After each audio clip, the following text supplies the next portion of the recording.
A primeira questão que eu gostaria de colocar para o debate diz respeito a uma pesquisa que foi divulgada essa semana no Jornal Espírita de São Paulo, o Correio Fraterno, dando conta de que, na enquete feita no movimento espírita, aproximadamente 73% dos espíritas concordam que nós sejamos o coração do mundo e a pátria do Evangelho. A obra de Humberto de Campos, psicografada por Chico, se eu bem me lembro, dá conta de que sim, a espiritualidade maior conduziu inúmeros processos que resultaram na nação brasileira. Entretanto, a partir da proclamação da República, alcançamos a maioridade espiritual e as escolhas que estamos fazendo desde então definem um projeto de país que é responsabilidade coletiva nossa. Bom, eu vou fazer uma pergunta, como não poderia deixar de ser, o jornalismo é assim, a gente podia fazer uma moderação café com leite, mas eu vou fazer uma moderação tanto apimentada, eu vou trazer ingredientes assim, calientes. A pergunta é essa, para vocês, eu vou embasar a pergunta com alguns números. É evidente que os números que eu garimpei mostram um Brasil que não é o Brasil, é um aspecto do Brasil. O Brasil tem muita coisa boa, bem resolvida, exemplar para o mundo. Evidente. Mas os números que eu trouxe não vão nessa direção. E a pergunta que eu queria fazer é: vocês entendem que nós somos o coração do mundo e a pátria do Evangelho? Quais são os dados que eu trouxe? Apenas 11% dos brasileiros se declaram voluntários. Consomem tempo, ou parte do tempo e energia, numa atividade abnegada em alguma direção que não obtém nem retorno financeiro, nem outra recompensa qualquer. Apenas 11%. Quando você pergunta para todas as faixas etárias, quantos já fizeram alguma mão de obra voluntária, apenas 30% dos brasileiros declaram que sim. Outros números importantes, quando a gente pega o fenômeno da violência. A violência é um fenômeno internacional, mas o Brasil é o país do mundo com o maior número absoluto de homicídios. Por ano, 58.800 assassinatos, o que dá uma média de 160 homicídios por dia. Quando a gente pega o problema do aborto, a Organização Pan-Americana de Saúde estima que nesse país ocorram 1 milhão de casos por ano. É um número difícil de apurar com precisão. Há muito questionamento se é 1 milhão mesmo, mas eu estou citando a fonte. Nós temos 496 mil veículos roubados, o que dá uma média de 1 por minuto. Nós temos aquele que já é considerado o maior escândalo de corrupção da história da humanidade, revelado a partir da Operação Lava Jato em valores desviados e por pessoas que deveriam nos representar.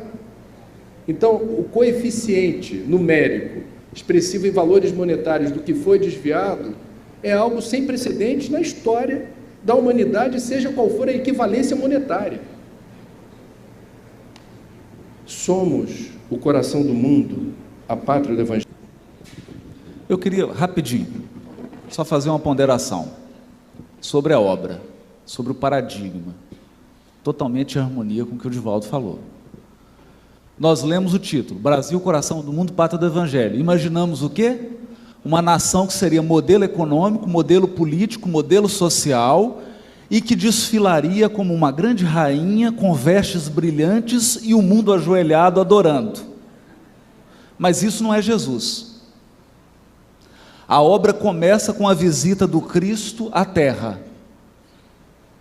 E ele vem como gestor, vem como governador do mundo, e pede um inventário do cristianismo, e todo mundo fica envergonhado. O semblante do Cristo fica contrito, porque depois de mais de 1.500 anos de evangelho no mundo, os resultados eram pífios. Aí diz Humberto de Campos, o semblante dos anjos fechou-se. É grave. Então o que o Cristo decide? Mudança do quartel. Desloca. escolhe um ambiente geográfico, porque magneticamente o Brasil é coração do mundo, possa qualquer um aqui negar. Magneticamente aqui é o coração do mundo.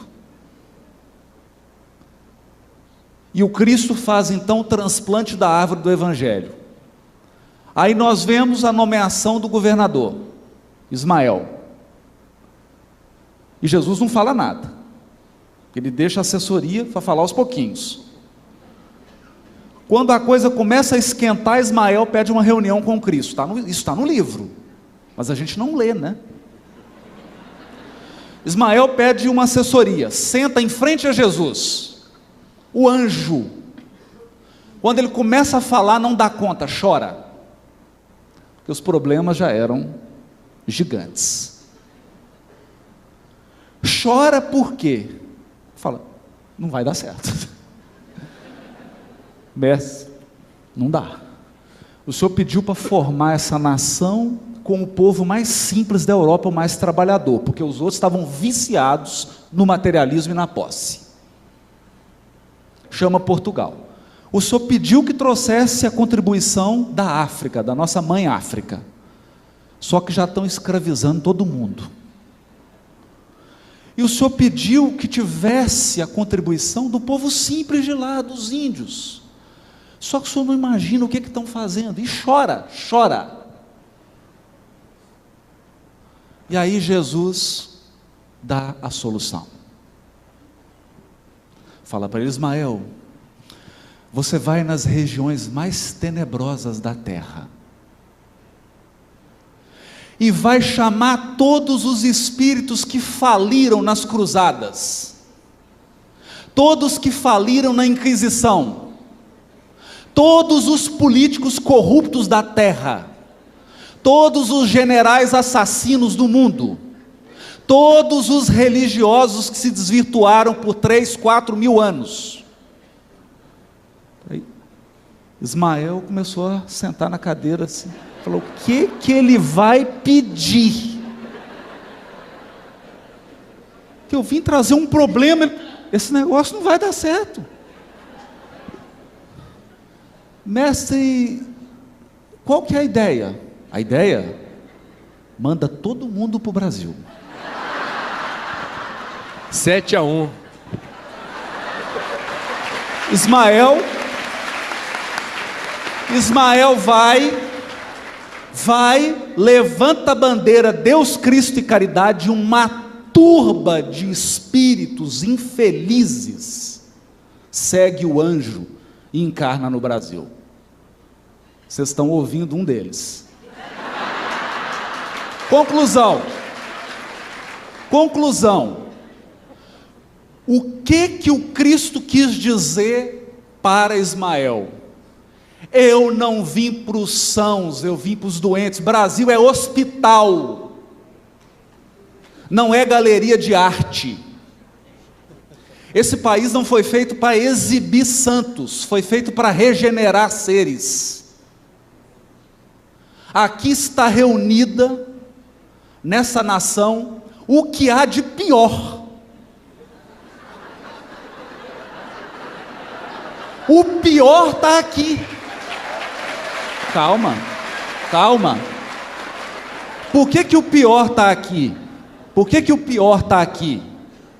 Porque aqui é o grande hospital do Cristo. E eu vou dar só 2 exemplos. Só 2.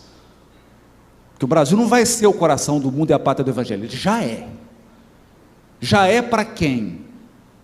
Um espírito que tinha profundas dívidas, nas primeiras horas do Brasil, teve a oportunidade de encarnar como Anchieta. Fez o seu trabalho. E depois complementou numa encarnação recente como Fabiano de Cristo.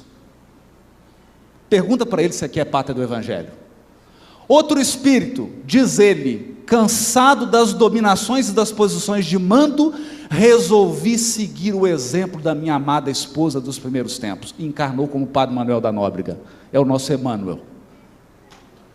Então esse país aqui já regenerou muitos espíritos que não teriam condições de ser regenerados em outros lugares do mundo, e está nos acolhendo.